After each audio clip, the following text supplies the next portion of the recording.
most of my first few films didn't do well. See, the irony of the situation is the bigger the production house, the bigger the stars they'll work with. They're not going to work with someone who's been in a flop film or is an unknown entity. They're not. Even though you have a name with a cachet, your uncle is a well-known, and you have two cousins who are big Bollywood stars, three cousins actually who are Bollywood stars. But what happened was, it was funny because I had heard from a lot of people within the industry when Sochanatha promos hit the air, they thought that not going to work because he's a Deol, so being a Deol he should have an action film out. Why does he have a romantic comedy out? So there was that as well. So even my cousins in that sense are now been given an image and relegated to it. Okay, this is what you do and this is what you should do. And that's horrible. It's happened to a lot of actors, I feel, in the industry, and it's really sad. So, I mean, are you going the right direction? I mean, would you break into a bigger sort of a comedy, musical, action film if that comes your way? I have no qualms doing anything really. It all depends on whether I like the script or not, and whether I'm comfortable with the director or not. I mean, those are my priorities. I would do a musical as well. I mean, but when I get a musical, and if I like a story that's a musical, then I will take that extra time out to learn how to dance, even try and attempt singing if I could.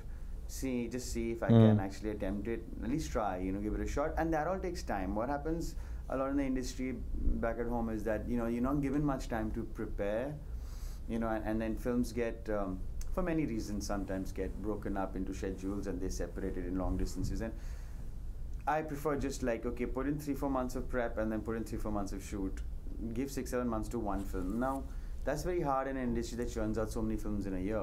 An actor can churn out 4-5 films in a year.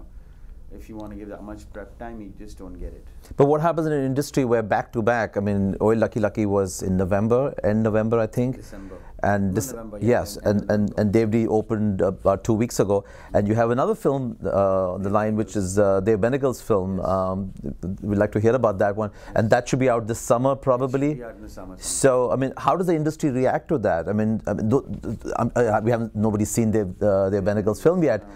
But nobody knows of it. But a sense of it is a very interesting concept again. Yes. But again, it's in the indie movement, which, by the way, is kind of thriving in India now. See, yeah. I think now more than ever before, I'm more comfortable and I'm more secure and everything. I'm still a newcomer, quite honestly. I'm like 2005 was my debut. I'm just 4 years old, really. For me, I just thought, okay, how am I going to do this? I can either try and compete and go for the banners, which is going to be really hard because, quite honestly, I don't think they'll take me seriously.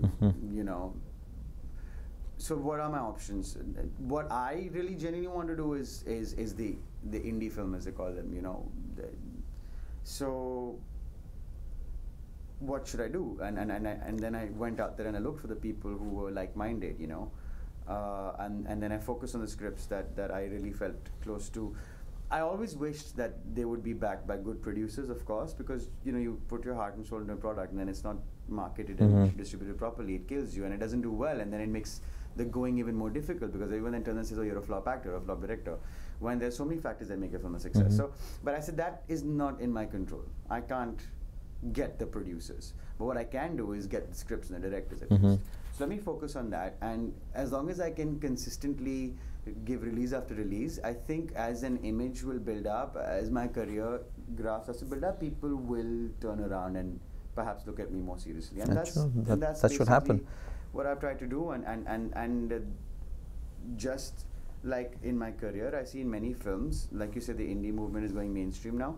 A lot of films are like they're like an attempt at something different, but then halfway through they decide, okay, we have to have some commercial elements, so let's just put in some song, or let's just put in something that makes it a little bit commercial for us to make it appealing to the public, and then they end up neither here nor there.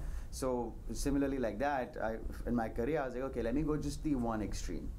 Let me not be little in the middle, because when in the middle, nobody will know where to place you. Right, yeah. So either you're this or you're that. Right. So I said, okay, so let me just go that one extreme. Let me just follow this path of the alternative and see how far it goes and how far it takes me. If it works, it works. If it doesn't work, it doesn't work.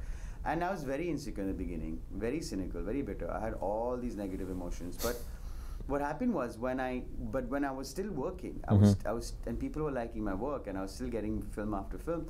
I was like, hold on, so what are my priorities here? Exactly, why not? You know, so like, why should I be bitter and cynical? First of all, people are liking my work. They have good things to say about me. There are more people coming to you. Everybody's struggling here. You're not the only one. What makes you so special? Fact is, you're getting work. You should just look at that as a positive thing. And then that really was a revelation for me. And I said, okay, I'm going to push it even further now. You know, and that's when Manorama came about then, and then Oi Lucky and everything else happened.